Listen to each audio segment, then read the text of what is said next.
Fíjese que constantemente los propagandistas católicos y algunos aficionados del fútbol que hacen apologética acusan a los evangélicos de que su pluralismo religioso es a causa del principio sola escritura y que la mejor forma de solucionar eso es tener un papa y un magisterio infalibles. Hace poco estaba viendo el debate justamente entre Jonathan Ramos, que es filósofo, y el apologista José Plasencia, donde José Plasencia decía que la única forma de salvaguardar la cristiandad es teniendo justamente un magisterio infalible y un papa infalible. Acerca de la supuesta infalibilidad del papa y el magisterio y su necesidad para interpretar la Biblia y así conservar la fe, hemos de decir primeramente que nada, que este chistecito ya le costó un cisma a la iglesia, así que decir que la infalibilidad del papa y el magisterio es para preservar la unidad, pues es un tanto irónico, ¿no? Pues ha logrado todo lo contrario. De hecho, si no fuera por eso no existiría la iglesia veterocatólica, básicamente porque al hablar del tema de la autoridad, Roma, como lo señalan muchos teólogos católicos, se niega a bajarse de su pretensión de que debe ser reina y madre de las iglesias del mundo, ¿no? Y lo decía justamente así el teólogo católico María Joseph Liguilló. ¿Será que Roma no le interesa ver cuántos teólogos se oponen al tema de la infalibilidad del magisterio? Por ello me parece sumamente pertinente citar a algunos teólogos católicos para demostrar que este debate, lejos de se parece a un debate concluido, sigue causando mucha indignación hacia dentro de la iglesia, y que lejos de servir tal magisterio para, según los apologistas católicos, mantener a la iglesia protegida de las divisiones, en realidad propiciado varias divisiones, como vamos a verlo más adelante. Pero iniciemos diciendo que en la iglesia protestante se acepta una infalibilidad, la infalibilidad de las escrituras, y de forma extraordinaria también se acepta la infalibilidad, o mejor dicho, la indefectibilidad de la iglesia. Esta indefectibilidad de la iglesia se da en un tono general en la iglesia cristiana, sin hacer acepción de su lengua, costumbres, pueblos, naciones o experiencia. Por ejemplo, en el famoso artículo 7 de la Confesión de Habsburgo se dice: se enseña también que en todo tiempo debe permanecer la iglesia cristiana perpetua mansura, que es la congregación de todos los creyentes, entre los que se predica con pureza el evangelio y se administran los sacramentos conforme al mismo evangelio. Esta afirmación, que será interpretada posteriormente por Melanchthon en la apología de la Confesión de Habsburgo, afirma justamente que la iglesia es indefectible porque está dirigida por Cristo, y que no importando el pueblo, la nación, la lengua, la iglesia estará siempre en el mundo hasta que Cristo venga. Creo en una sola iglesia católica universal cristiana, para que nadie piense que la iglesia esté ligada, como cualquier otro estado exterior, a este o al otro país, reino o estamento, como de Roma lo quiere decir el Papa, decía Melanchthon. Y también en ese mismo tenor, Calvino afirmaba una indefectibilidad de la iglesia al decir: la iglesia está dirigida por el Espíritu de Dios y puede andar con seguridad su camino donde quiera que fuere. No puede pensar ni hablar otra cosa sino la verdad. Si pues afirma algo fuera de la palabra de Dios o más allá de la misma, no hay que ver en ello más que una sentencia infalible de la revelación de Dios. Ahora bien, si nosotros concedemos la primera proposición, a saber que la iglesia no puede errar en cosas que son necesarias para la salud eterna, nuestra opinión es que esto es válido únicamente porque la iglesia se deja instruir por el Espíritu Santo de Dios. La iglesia anglicana, en el mismo tenor, también en sus artículos de religión, específicamente en el artículo 21, asegura que la única forma en que la iglesia puede dirigirse es a través de la Sagrada Escritura. Ahora bien, mientras Roma se fijó en la infalibilidad del Papa, la ortodoxia siguió concentrada en la infalibilidad de la iglesia entera. Una iglesia infalible, no personas infalibles, le contestaron en 1848 los patriarcas ortodoxos a Pío IX, y aunque le contestaron, pues obviamente a Pío IX no le interesó y se declaró infalible, ¿no? Luego los patriarcas señalaron pertinentemente que ningún patriarca, que ningún concilio pueden introducir entre nosotros, dijeron, una nueva doctrina, porque el guardián de la religión es el cuerpo de la iglesia misma, es decir, todo el pueblo, hablando otra vez de la indefectibilidad de la iglesia. Y comentando las explicaciones, obviamente, de los patriarcas, el teólogo ruso Alexei Choromikhaov decía: el Papa se engaña terriblemente si cree que nosotros miramos la jerarquía eclesiástica como guardiana de los dogmas. La realidad es completamente otra. La invariable fidelidad y la infalible verdad de los dogmas cristianos no dependen de la ordenación jerárquica, sino que son guardados por la totalidad, por todos los fieles de la iglesia, que es el cuerpo de Cristo. Así que, como puedes darte cuenta, tanto los ortodoxos como los anglicanos, como los luteranos, como los calvinistas y como la mayoría de los evangélicos estarían de acuerdo en que la iglesia puede tener cierta comunión si se rechaza justamente esa pretensión megalómana del Papa y su magisterio infalible. De hecho, aquí Roma sería la excepción y la cristiandad estaría unida en contra de Roma. Habíamos dicho eso y volvemos a repetir que en el quehacer teológico de la Reforma Protestante, la autoridad final descansa en las Escrituras, que son interpretadas en su contexto, apoyados por la tradición, la razón y la experiencia, poniendo su confianza en Dios, de que por cuanto la iglesia es indefectible, pues Dios conoce a los suyos y Él sabe el número de los escogidos, y que el número de los escogidos en su iglesia estará siempre perpetuamente protegido por Él, el número de los que andan en la verdad y siguen al Cordero, como dice Apocalipsis, donde quiera que Él vaya. Por lo tanto, pues no creemos como protestantes en la infalibilidad de ningún magisterio, ninguna figura humana. Esto no significa, como alegan los propagandistas, que cada quien debe interpretar la Biblia como mejor parece, puesto que, como nosotros creemos que también el Espíritu Santo nos asiste también con pastores, con líderes, con ministros que están ahí para velar por nuestro cuidado espiritual, y por lo tanto debemos someternos en conformidad con nuestros líderes, pastores, obispos, superintendentes para la interpretación de las Escrituras, donde quiera que ellos se encuentren, manteniendo, como decía Agustín, la unidad en lo esencial, algo que obviamente a Roma le patea, porque a Roma le gustaría que todos estuvieran bajo su yugo. Luego se puede decir que por cuanto somos protestantes es normal que pensemos así y que por eso rechazamos el magisterio católico, pero como vimos, pues en realidad quien es la excepción en este cuento es Roma, no las demás iglesias. Vamos a iniciar trayendo a la memoria la figura del obispo católico Francis Simmons, que fue misionero en India y que fue uno de los muchos teólogos que se opuso justamente a este chistecito de la infalibilidad papal y el magisterio. De hecho, escribió un libro y que él mismo dice que muchos teólogos dijeron que no lo escribiera para que no le costara su licencia. Este teólogo afirmaba que la infalibilidad del magisterio de la iglesia debería, en primer lugar, poder demostrarse por la escritura, algo que obviamente pues no se podía demostrar, por lo cual la tesis de Simmons años, la tesis de que el magisterio es infalible partía del supuesto de que el magisterio es infalible para hacer tal declaración, lo cual era una forma circular de razonar, sino que aparte de eso, para poder afirmar la infalibilidad del magisterio y el Papa, la Iglesia debería establecerse por encima de las Escrituras, y en ese sentido el magisterio se autoanularía, pues tendría que reconocer que su poder no deriva de las Escrituras sino en contra de ellas, algo que también señalaba, por ejemplo, el teólogo Hans Kuhn en su libro Infalibilidad, una pregunta, ¿no? Y que es algo también que señalan los ortodoxos. Estas pretensiones, que no han pasado sin mucho conflicto en la Iglesia Católica, pues son semejantes a lo que hacen los políticos, ¿no? Que convenientemente votan a favor de subirse el sueldo en algunos miles de dólares porque según ellos no les alcanza. Es evidente que ellos no estarían de acuerdo en que el pueblo estableciera un límite para sus gastos. El poder que ejercen los políticos dimana de ellos en un círculo vicioso en el que, dado que ellos ostentan el poder, ellos mismos deciden el alcance de su poder, y es justamente esta megalomanía monárquica que Hans Kuhn critica fuertemente junto a otras muchas cientos de voces de teólogos disidentes dentro de la Iglesia Católica. Los defensores de la infalibilidad giran regularmente en este círculo vicioso, y así lo dice, por ejemplo, José Antonio Salles, un teólogo católico. Dice: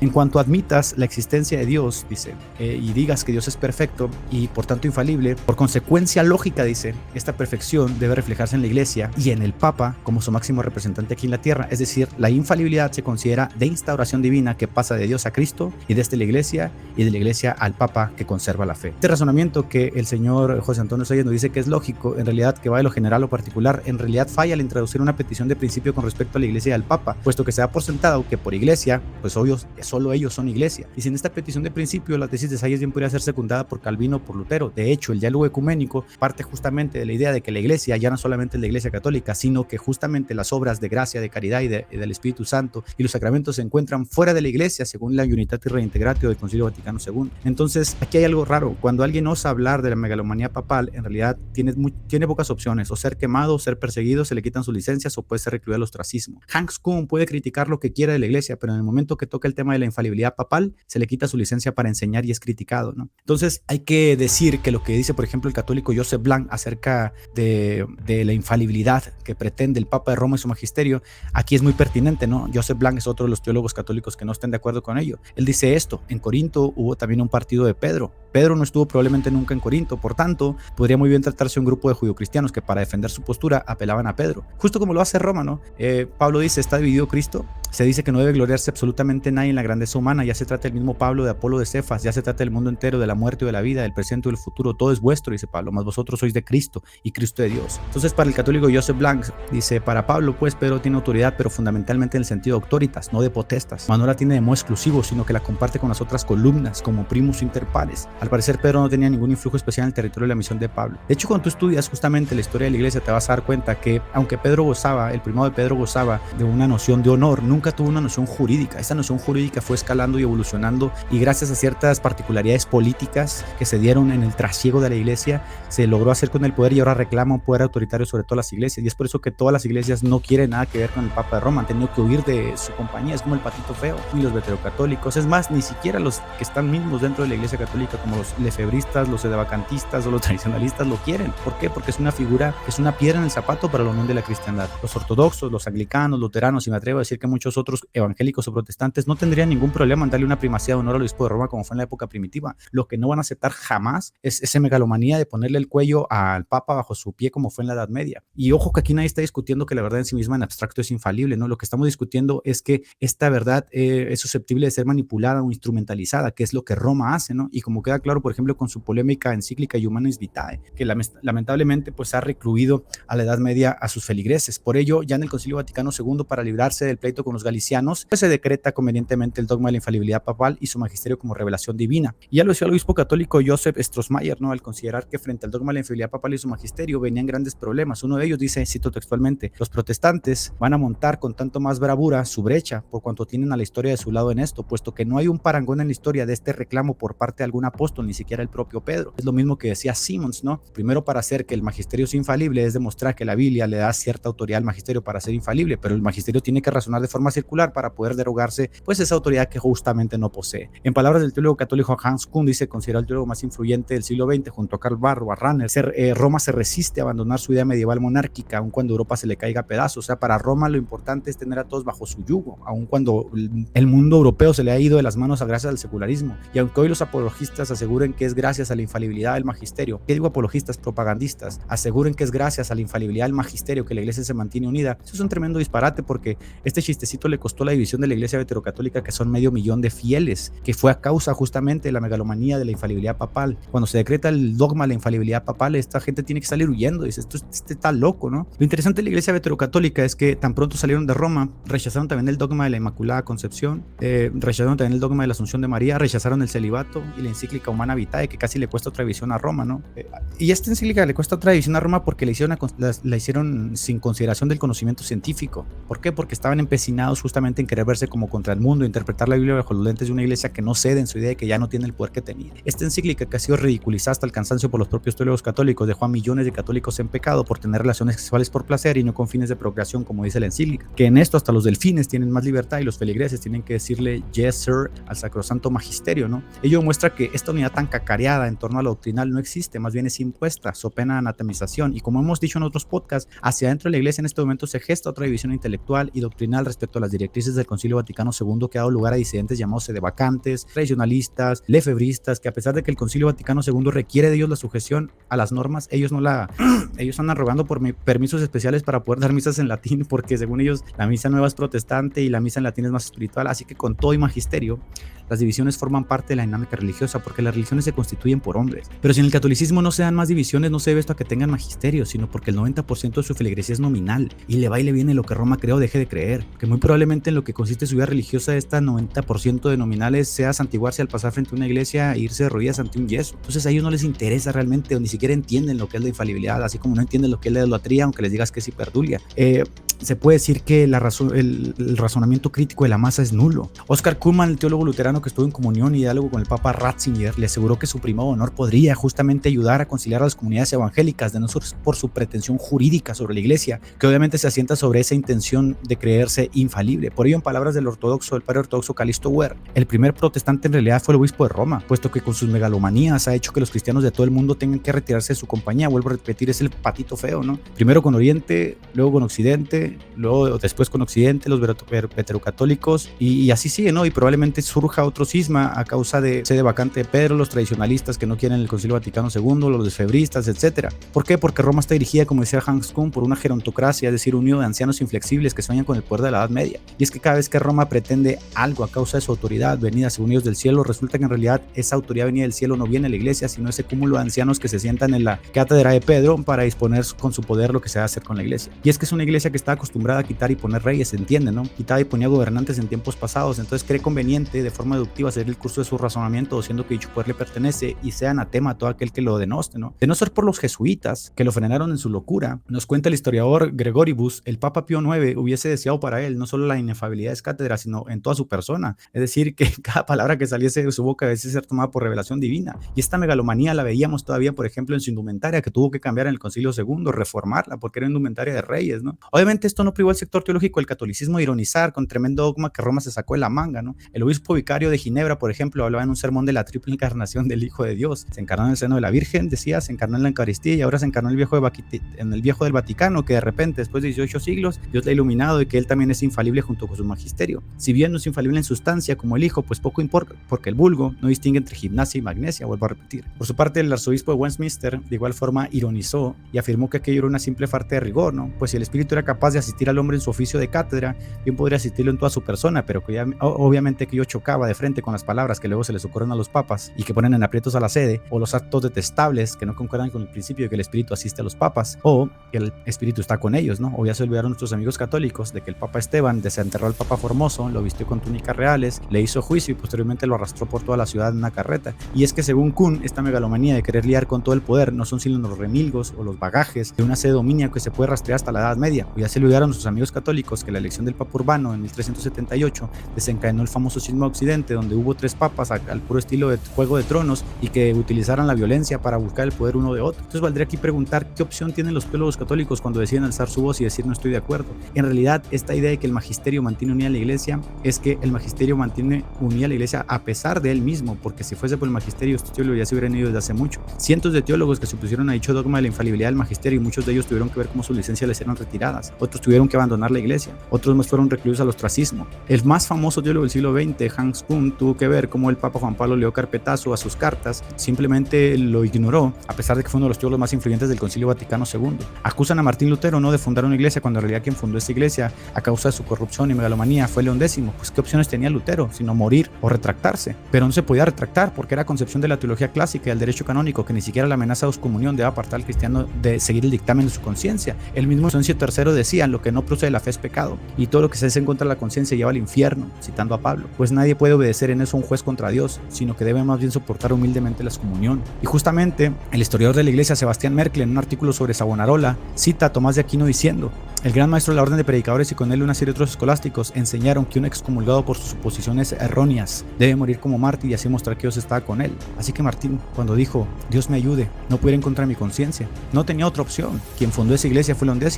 El propio Pablo VI de forma irónica afirmaba que aunque la iglesia decía que él era infalible, él no era infalible en ningún sentido y que nunca osaría dicha pretensión, y de hecho nunca la utilizó. Ya lo decía el filósofo Enrico Castelli, ¿no? Estos curialistas, decía, tienen por costumbre hacer desembocar juntas la escritura y la tradición a conveniencias, como instalaciones más modernas donde hacen correr por el mismo caño agua caliente y agua fría, lo cual permite notoriamente una mezcla placer de tradición y escritura, muy práctica en la vida diaria, pero perniciosa para los teólogos. Lo que no da de sí la escritura, pues lo da la tradición, y si la escritura y la tradición no da o no se presta para el juego, entonces entra el magisterio de la iglesia. Es sola iglesia, pero cuando son sola iglesia no puede asumir con toda la iglesia asistida por el Espíritu, como lo propone el historiador católico Sancho Bialsa, ¿no? Sino que es ese grupo de viejitos que acumulan el poder y tienen, según ellos, el poder de interpretar las escrituras. Pero sea cual sea también el criterio último para el magisterio, es punto que no se sabe, pues ponerlo en duda sería poner en duda al Espíritu Santo, y muchos teólogos prefieren no lidiar con ese cargo de conciencia e ir en contra de la iglesia. Así lo afirma Hans Kuhn, ¿no? Él dice que es pues evidente, aunque ellos digan que sea pues evidente que la sagrada tradición y que la sagrada escritura y el magisterio de la iglesia, por designio sapientísimo de Dios, se traban y se asocian entre sí de forma que no subsisten sin los otros. Dice, en los concilios la cosa es diferente, casi siempre sale como grupo ganancioso aquel grupo que por razones comprensibles sepa evitar una decisión en favor del Nuevo Testamento, es decir, la curia romana, su magisterio y su derecho canónico. Y como lo dije en el podcast pasado, fue así desde la época de los humanistas, ¿no? Siempre la curia papal, la curia romana, su derecho canónico está por encima de los teólogos y de la teología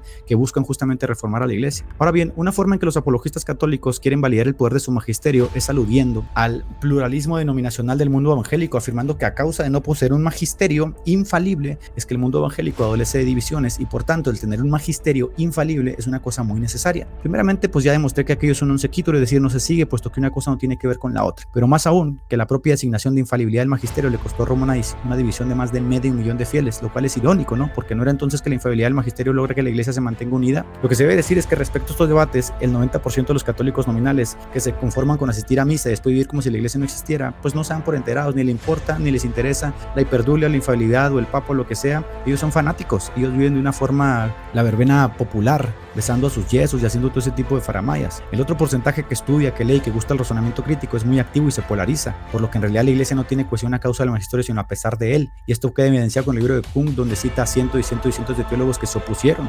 justamente a la idea de la infalibilidad papal. Tanto es así que, como vuelvo a repetir, esta idea de que según Plasencia le ayuda a la iglesia a estar unida, le costó a la iglesia una división de más de 500 millones de fieles, y la prueba más evidente de ello son todos esos tradicionalistas, lefebristas y sedevacantistas sediciosos que no van conforme a las designaciones del Concilio Vaticano II, y que si no abandonan a la iglesia es por puro convencionalismo, porque intelectual y espiritualmente hace mucho tiempo que no están con ella, y así como ellos entre la masa pensante hay muchos más. Así que esa onda de que ellos están unidos gracias al magisterio es una mentira. Nuestros amigos apologistas católicos también aseguran que las divisiones que existen en el mundo evangélico son señal de la deficiencia del principio sola escritura. Voy a decir dos cosas al respecto de ello. La primera es que gracias a que el principio en sí mismo no es sino un rector metodológico, es que nosotros no tenemos que lidiar con tonterías del tamaño de la encíclica Humanae Vitae, ¿no? Que atomiza y regresó a los fieles a la Edad Media, una encíclica cargada de ignorancia y que a causa de no poder actualizarse quedará a la posteridad como un fallo de su magisterio infalible. Si quieren leer una crítica más profunda, pues lean el libro de Hans Kuhn, ¿no? Gracias al quehacer teológico de la iglesia, el principio de sola escritura es que nosotros no tenemos que bregar con tremendos disparates. El principio de sola escritura tiene la posibilidad de actualizarse y permitir que nuestras definiciones vayan acompañadas de las consideraciones más recientes en torno a los descubrimientos filosóficos y científicos. Por lo tanto, estamos en la libertad de creer que todos nuestro razonamiento y todo nuestro uso de razón, que es un don de Dios, se acompaña justamente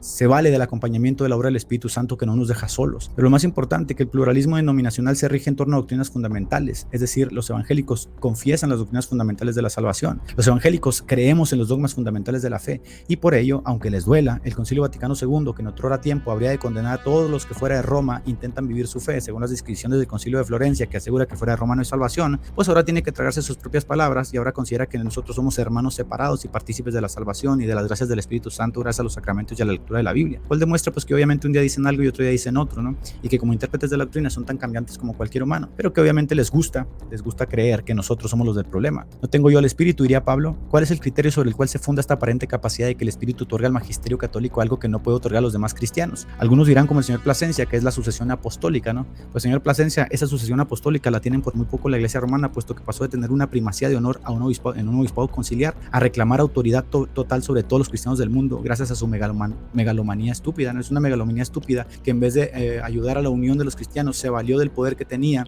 justo por las particularidades políticas de los momentos que se dieron y ahora reclama el poder jurídico sobre todos los cristianos que obviamente nadie le va a otorgar. Gracias a Dios Roma está muerta en Europa y al paso que va solo le quedará hablar de las divisiones protestantes, mientras las protestantes pues crecen a pasos agigantados por ser realmente, como decía Christian Lalif, el refugio de las masas y no señores de ellas. Y si no me creen, voltea a ver a Latinoamérica.